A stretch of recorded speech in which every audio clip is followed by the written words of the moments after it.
Noong 2006, nagkaroon ako ng prostate cancer na. Ngayon, nung paulit-ulit na dinalagyan ako ng catheter na hindi ako makaihi. Inopera ako doon sa FEO noong May 22, 2009. Pabalik-balik ako sa ospital na for check-up. Tuwing dalawang check-up ng isang linggo, wala rin akong walang pagbabago, lalong sumasakit.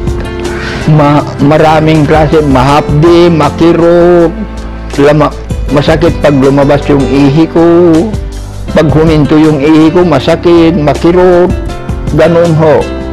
Halos hindi ako makatulog magdamag, nagtitiis lang ako.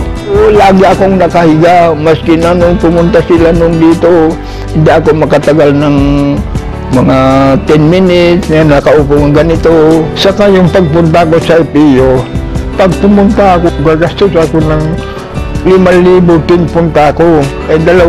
Dalawang beses ako pumunta sa loob sa linggo.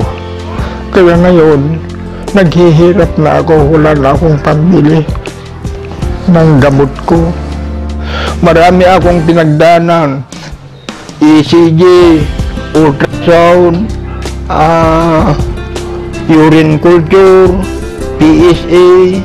Nung kinukulit ako yung pamangkin ko na mag-take daw ako ng gamot na ito, hindi ko pinapansin. Pero nung talagang mahirapan na ako, sinubukan ko na pumayag ako. Ngayon, binigyan ako ng isang box. Katapos, nung naubos ko yung isang box, medyo gumaang yung pakiramdam ko. Kaya inulit ko na naman, nagpabili naman ako ng isa. Ito, C247, ito ang nagpagaang sa katawan ko, yung sakit ng nararamdaman ko na hapdi, kirot. Dahil po dito ay nakakalakad na ako, nakakapunta na ako yan, nakapapasya-pasyal ako dito sa lubang bahay ko.